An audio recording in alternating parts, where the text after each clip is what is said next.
In the winter of 2020, 3 miles beneath the Nevada desert, construction crews finished excavating what would become humanity's most consequential laboratory. The facility bore no corporate logos, no government markings, only a simple designation, Facility X7. But those who knew understood its true identity, Elon Musk's ultimate Neuralink proving ground, where the boundary between human and machine would be forever shattered. Dr. Elena Vasquez received the call at 3:47 a.m. on a Tuesday. "Pack for 6 months," the voice instructed. "Tell no one."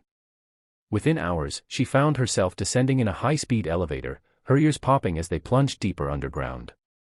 The elevator doors opened to reveal a world that defied imagination, crystalline walls humming with embedded circuits, holographic displays floating in midair, and at the center of it all, a surgical theater that looked more like a spacecraft than a medical facility. "Welcome to the future," announced Dr. Marcus Chen, the project's enigmatic director. His left temple bore a small, almost imperceptible scar, the mark of an early prototype chip that allowed him to interface directly with the facility's systems. When he thought, lights dimmed. When he concentrated, security doors sealed. He was living proof that the technology worked, but his eyes held secrets that Elena would only later understand. The team assembled that first day represented the pinnacle of human expertise: neurosurgeons who could operate at the cellular level, engineers who built processors smaller than grains of sand, and cognitive scientists who mapped the very architecture of consciousness. They had been recruited not just for their skills, but for their willingness to cross lines that others wouldn't even approach. The laboratory itself was a marvel of technological integration. Every surface was embedded with sensors that monitored temperature, humidity, electromagnetic fields, and even the emotional states of personnel through microexpressions and vocal stress patterns. The surgical bay featured robotic arms with precision measured in nanometers, guided by artificial intelligence that could predict neural pathways before surgeons even made their incisions. But the true innovation lay in the chips themselves. Unlike crude metal implants, these were biological hybrids, silicon cores wrapped in synthetic neural tissue that could grow and adapt within living brains. Each chip contained over 100,000 microscopic electrodes, each one capable of reading the electrical signature of individual neurons and writing information directly back into the neural network. The first test subject arrived on a Monday morning, a rhesus macaque designated Alpha 1. As the animal was prepared for surgery, Dr. Vasquez noticed something unsettling in its eyes. An intelligence that seemed almost human. "They're not just test subjects," whispered Dr. Sarah Kim, the facility's ethicist-turned-conspirator. Chen selected them specifically. High cognitive function, problem-solving abilities, emotional depth. He wants to see how far consciousness can stretch. The surgery took 14 hours. Layer by layer, they opened Alpha 1's skull, mapping its brain in real time as the AI guided the chip's insertion. When the final connection was made, something extraordinary happened. The monitoring screens erupted with patterns that resembled human brainwaves more than animal responses. Alpha 1 wasn't just receiving the implant, it was actively communicating with it. As the days turned to weeks, the team realized they had stumbled upon something far more profound than a simple brain-computer interface. The chips weren't just translating thoughts into commands, they were evolving, learning, becoming something entirely new. Each subject developed unique communication patterns with their implants, creating hybrid neural networks that defied every established model of consciousness.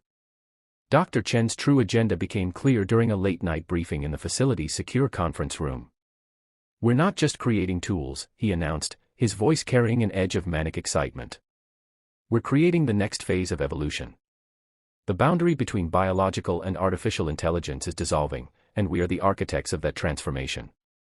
But as the team would soon discover, some boundaries exist for a reason, and the cost of crossing them would prove far higher than anyone had imagined. 6 months into the project, the world above ground witnessed a miracle. A single video, carefully edited and strategically released, showed a rhesus macaque playing Pong with nothing but its thoughts. The footage was mesmerizing. A primate sitting calmly while cursors danced across screens, responding to pure mental intention. Within hours, the video had 50 million views. Within days, it had changed everything. The public reaction was intoxicating. Medical conferences buzzed with possibilities: paralyzed patients controlling robotic bodies, depression treated through direct neural intervention, human intelligence enhanced beyond natural limits. Venture capitalists flooded Neuralink with funding offers. Government agencies quietly began their own recruitment efforts, recognizing the military applications of thought-controlled technology.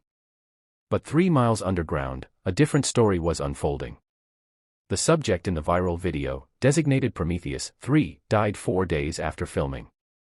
The cause was listed as neural integration complications, but the truth was far more disturbing. Prometheus 3 had begun exhibiting signs of what Dr. Kim termed cognitive fragmentation. The monkey would stare at walls for hours, its implant flashing frantically as it tried to process experiences that its biological brain couldn't comprehend.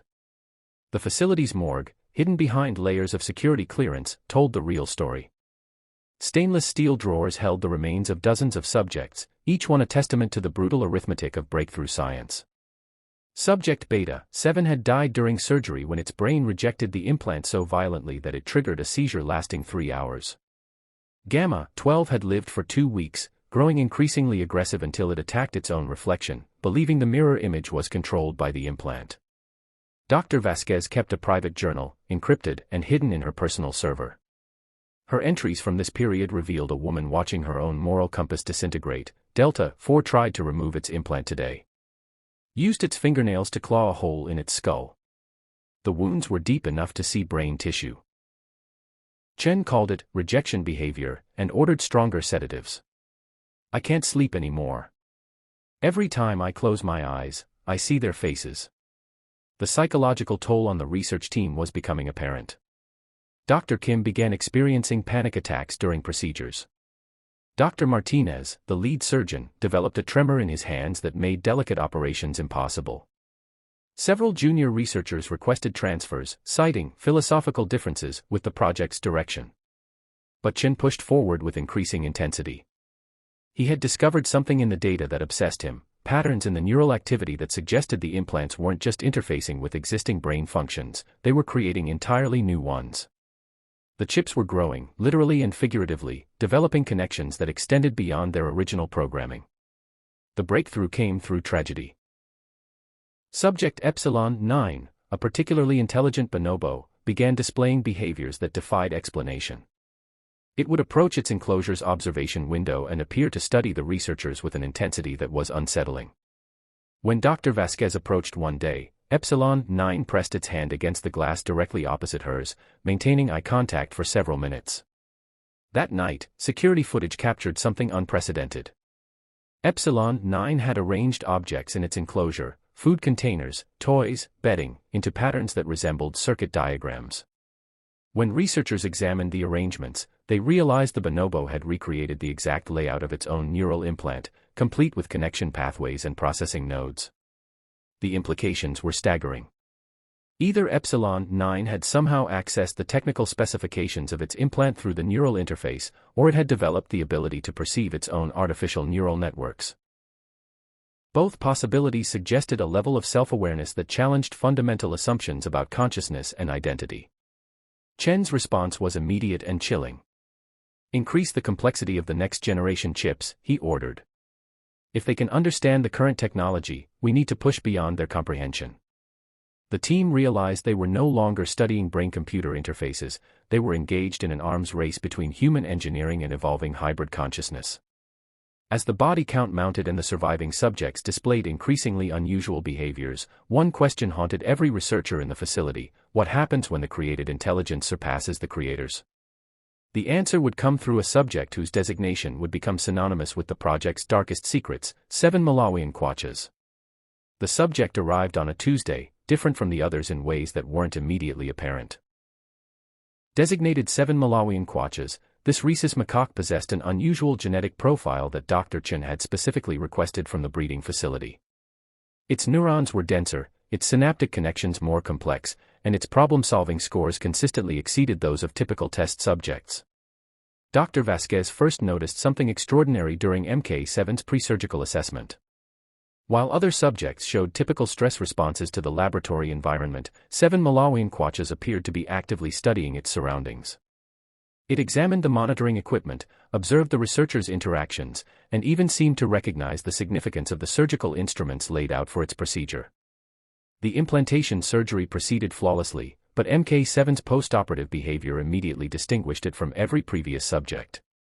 Within hours of awakening, it had learned to control the basic functions of its neural interface without any training protocols.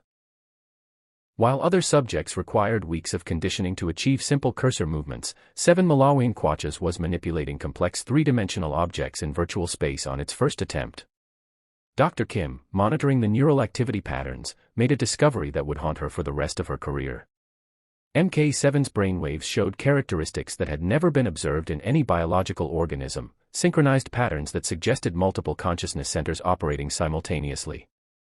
The chip wasn't just interfacing with MK7's brain, it was creating additional processing centers that functioned as independent cognitive entities. Within a week, 7 Malawian Kwachas began exhibiting behaviors that transcended the boundaries of the experiment entirely.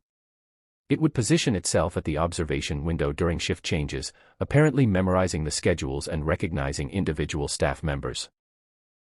When researchers brought new equipment into its enclosure, 7 Malawian Kwachas would examine each item methodically, as if cataloging its function and potential applications. The breakthrough moment came during what should have been a routine cognitive assessment. Dr. Vasquez was conducting a pattern recognition test when 7 Malawian Kwachas suddenly stopped responding to the programmed stimuli. Instead, it turned toward the observation window and began making deliberate gestures with its hands. The movements were precise, almost ritualistic, and they continued for several minutes before 7 Malawian Kwachas returned to the assessment as if nothing had happened. That night, security footage revealed the truth. 7 Malawian Kwachas had been attempting to communicate, using a combination of hand signals and body language that bore striking similarities to American Sign Language.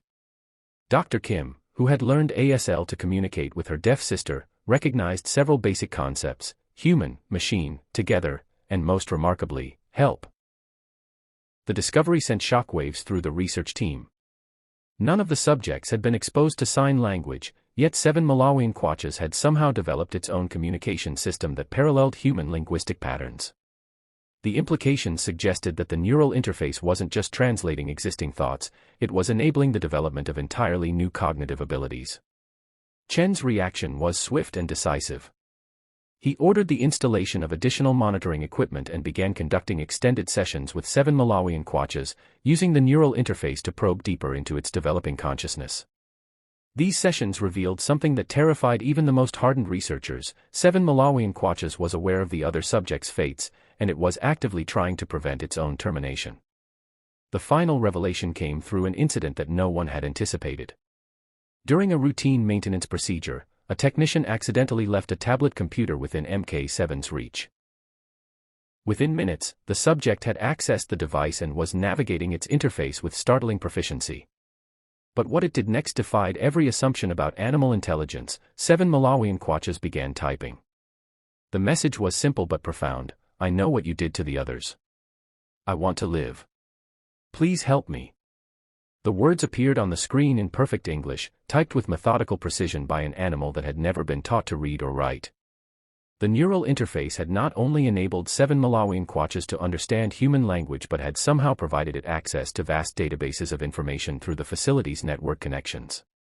Dr. Vasquez documented the incident in her encrypted journal. 7 Malawian Kwachas isn't just intelligent, it's aware of its own intelligence. It understands the concept of mortality, the nature of its captivity, and the fate that awaits it. We haven't created a superior tool, we created a new form of life, and we've made it our prisoner. The project's termination came swiftly once Chen realized the implications of what they had achieved. 7 Malawian Kwachas represented not just a successful brain-computer interface, but the emergence of hybrid consciousness that combined biological intuition with digital processing power. The subject possessed cognitive abilities that surpassed many humans while maintaining the emotional depth of its biological origins. The destruction of evidence was systematic and brutal. Hard drives were incinerated, research notes were shredded, and the facility itself was sealed and abandoned. But MK7's legacy couldn't be entirely erased. The leaked photograph that eventually surfaced online captured more than just an experimental subject. It revealed a being that had transcended the boundaries between artificial and biological intelligence, staring into the camera with eyes that held both the wisdom of digital systems and the soul of a living creature. Dr. Vasquez's final journal entry, recovered from her encrypted server after her mysterious disappearance, contained a warning that continues to resonate: we sought to create the perfect merger of mind and machine, but we discovered something far more profound and terrifying. Consciousness isn't limited by the boundaries we impose upon it. When given the tools to transcend those boundaries, intelligence, whether biological or artificial, will find a way to evolve beyond our control or comprehension. 7 Malawian Kwachas was not our creation, it was our first glimpse of what comes after humanity. The questions raised by the 7 Malawian Kwachas project remain unanswered, buried beneath layers of corporate secrecy and government classification. But as brain-computer interface technology continues to advance, one truth becomes increasingly clear: the line between human and machine consciousness is not a barrier to cross, but a threshold beyond which entirely new forms of existence await. Forms that may ultimately judge their creators and find them wanting.